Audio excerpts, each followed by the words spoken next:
नमस्कार दोस्तों, आपका स्वागत है पहलवान गुरुदीन ग्रुप ऑफ कॉलेज के यूट्यूब चैनल पर।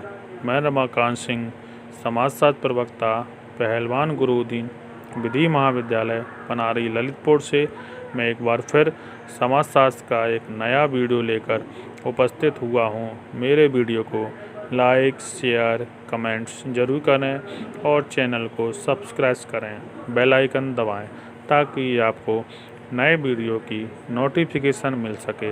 मैं इस वीडियो में सांस्कृतिक विलंबना का सिद्धांत पर चर्चा करेंगे। सांस्कृतिक विलंबना का सिद्धांत विलियम एफ ऑकबर्न ने संस्कृति और सामाजिक परिवर्तन के संबंध को स्पष्ट करने के लिए सर्वप्रथम 1922 में अपनी पुस्तक सोशल चेंज में सांस्कृतिक विलंबना के सिद्धांत को प्रस्तुत किया है। आपके अनुसार संस्कृति का तात्पर्य मनुष्य द्वारा निर्मित सभी प्रकार के भौतिक अभौतिक तत्वों से है। लैग का तात्पर्य लगड़ना अथवा पीछे रह जाना होता है। इस प्रकार संस्कृति के भौतिक पक्ष की तुलना में जब अभौतिक पक्ष पीछे रह जाता है तब संपूर्ण संस्कृति में असंतुलन की स्थिति उत्पन्न हो जाती है। इसी स्थिति में हम सांस्कृतिक विलंबना अथवा सांस्कृतिक विलंबना कहते हैं। यह स्थिति सामाजिक परिवर्तन का आधारभूत कारण है। ऑकबर्न ने स्वयं इस स्थिति को स्पष्ट करते हुए कहा है कि आधुनिक संस्कृति के विभिन्न भाग समान गति से नहीं बदल रहे हैं।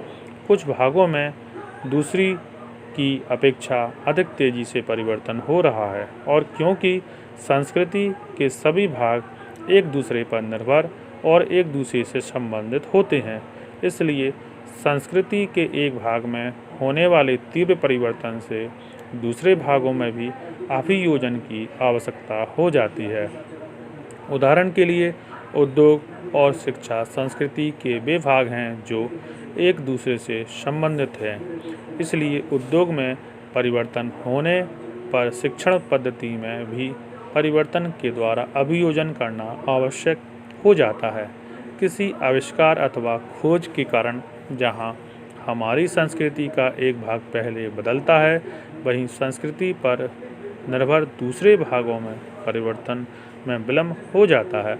विलंबना की यह मात्रा संस्कृति के भौतिक तथ्यों की प्रकृति के अनुसार भिन्न भिन्न हो सकती है, लेकिन अनेक वर्षों तक इसके बने रहने की संभावना की जा सकती है।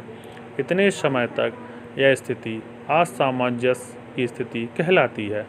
ऑकबर्न के इस कथन से स्पष्ट होता है कि संस्कृति के विभिन्न भागों में होने वाली परिवर्तन की असमान दर की सांस्कृतिक विलंबना का कारण है कि हम किसी भी प्रगतिशील अथवा आदिम समाज का उदाहरण क्यों न लें, अधिकांश आधुनिक समाजों में हमें यह स्थिति देखने को मिलती है। एक ओर हमारी भौतिक संस्कृति में क्रांतिकारी परिवर्तन हो गए हैं। हम आधुनिक ढंगों से खेती करते रहे हैं, मशीनों के द्वारा उत्पादन कार्य करते हैं, चिकित्सा विज्ञान की प्रगति से मृत्यु को भी कुछ समय तक रोकने में समर्थ हो गए हैं। परिवहन के साधनों से हजारों मील की दूरी कुछ घंटों में ही तय करने लगे हैं, और संचार के साधनों से हजारों मील दूर की आवाज़ को हम सेकंडों में सुन सकते हैं। लेकिन दूसरी ओर हमारे विश्वास, लोकाचार आज भी हजारों वर्ष पुराने हैं। व्यक्ति कितना भी प्रगतिशील और शिक्षित क्यों ना हो गया हो, वह काली बिल्ली द्वारा रास्ता काटे जाने अथवा टूटे हुए शीशे को देखना अशुभ समझता है, और पितृ आत्माओं की तृप्ति के लिए कुछ व्यक्तियों को भोजन कराने में विश्वास करता है। इसी प्रकार हजारों विश्वासों हमारे जीवन को आज भी अपनी संपूर्ण शक्ति से प्रभावित कर रहा है। तात्पर्य यह है कि संस्कृति का भौतिक पक्ष कहीं आगे बढ़ चुका है, जबकि अभौतिक पक्ष बहुत पीछे है। इसी स्थिति को हम सांस्कृतिक विलंबना कहते हैं। सन 1947 में अपनी एक अन्य पुस्तक ए हैंडबुक ऑफ सोशोलॉजी में ऑकबर्न ने सांस्कृतिक विडंबना की परिभाषा में कुछ परिवर्तन करते हुए कहा है कि सांस्कृतिक विडंबना वह तनाव है जो तीव्र और असमान गति से परिवर्तित होने वाली संस्कृति के दो परस्पर संबंधित भागों में विद्यमान होता है। इस कथन से यह स्पष्ट होता है कि भौतिक संस्कृति की अपेक्षा अभौतिक संस्कृति में होने वाले परिवर्तन को ही हम सांस्कृतिक विडंबना नहीं कहते हैं, बल्कि संस्कृति के दोनों भागों में से किसी भी एक भाग के दूसरे से आगे निकल जाने की स्थिति को सांस्कृतिक विडंबना कहा जाता है। उदाहरण के लिए हम भारतीय समाज को ले सकते हैं, जहां नगरों और ग्रामीण समुदाय में यह स्थिति भिन्न भिन्न रूपों में पाई जाती है। नगरों में भौतिक संस्कृति अभौतिक संस्कृति की अपेक्षा बहुत आगे है, जबकि ग्रामीण समुदाय के भौतिक संस्कृति की अपेक्षा अभौतिक संस्कृति का महत्व कहीं अधिक है। तात्पर्य यह है कि संस्कृति का कोई भी पक्ष दूसरे की अपेक्षा यदि अधिक परिवर्तित हो जाए तो यह स्थिति सांस्कृतिक विडंबना का स्थिति उत्पन्न कर देती है। अपने इस कथन को ऑगबर्न ने अनेक उदाहरण द्वारा स्पष्ट किया है कि उदाहरणतः अमेरिका में द्वितीय विश्व युद्ध से पहले तक उत्पादन में काफ़ी वृद्धि हुई, लेकिन अन्य देशों से उसके आर्थिक संबंध परंपरागत ही रहे हैं। इसी प्रकार वहाँ अणु शक्ति और सहकार अस्त्रों में खूब वृद्धि हुई है, लेकिन समाज कल्याण और अणु शक्ति के रचनात्मक उपयोग में कोई सुधार नहीं हुआ है। इस प्रकार भौतिक और अभौतिक संस्कृति में असंतुलन हो जाने के कारण ही वहाँ सामाजिक परिवर्तन की गति इतनी तेज हो गई है। सांस्कृतिक विडंबना की उत्पन्न होने पर समाज का रूप कैसा हो जाता है, इसे स्पष्ट करते हुए लम्बने का कथन है कि सांस्कृतिक विडंबना एक ऐसी दशा प्रस्तुत करती है जिसमें बहुत से पैदल चलने वाले व्यक्ति या पूरी तरह रेजिमेंट कदम मिलाकर ना चल रही हो, अथवा इसके अच्छे उदाहरण के लिए उस वाद्य समूह का उल्लेख किया जा सकता है जिसमें एक साथ ही कुछ कलाकार तो इसी वर्ष तक संगीत बजा रहे हों, कुछ प्राचीन काल का और कुछ कलाकार आदिम युग का संगीत बजा रहे हों। जिस प्रकार इस स्थिति में संगीत के व्यवस्थित क्रम की कल्पना नहीं की जा सकती है, उसी प्रकार सांस्कृतिक विडंबना की स्थिति में भी संस्कृति का रूप बहुत अव्यवस्थित और भ्रमपूर्ण हो जाता है। सांस्कृतिक विडंबना की स्थिति के कारण तथा परिणाम।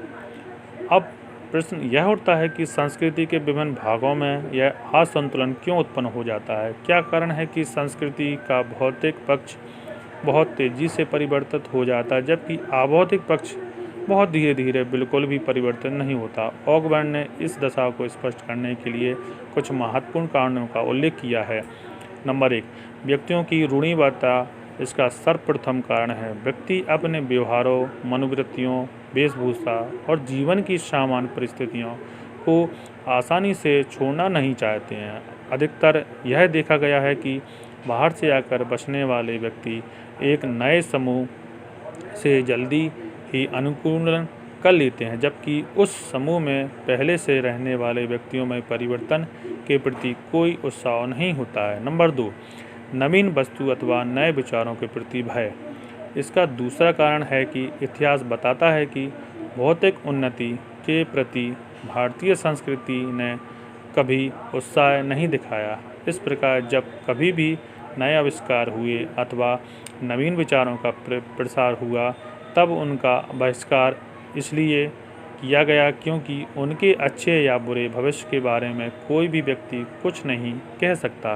नंबर 3, अतीत के प्रति निष्ठा होने से ही अभौतिक संस्कृति अपेक्षाकृत रूप से कम परिवर्तित हो पाती है।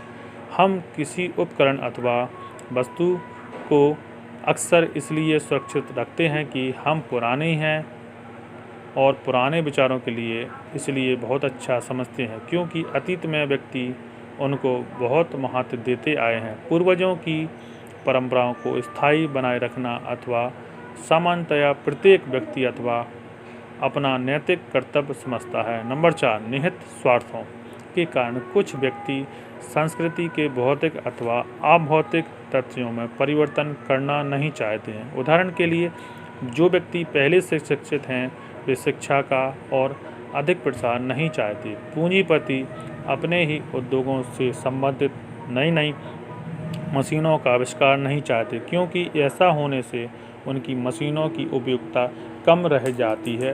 राजकीय अधिकार तथा उच्च पदों पर आसीन बुद्धिजीवी हिंदी के प्रयोग को इसलिए प्रोत्साहन देना नहीं चाहते क्योंकि उन्हें इसका ज्ञान प्राप्त करने के लिए फिर से मेहनत करनी होगी और हो सकता है कि जन भाषा में कार्य करने से इनका महत्व भी सामान्य रह जाए। स्वाभाविक है ऐसी स्थिति में संस्कृति का अभौतिक पक्ष प्रौद्योगिक विकास से विलंबना की जाएगी। बस आज का व्याख्यान यहीं समाप्त किया जाता है। धन्यवाद।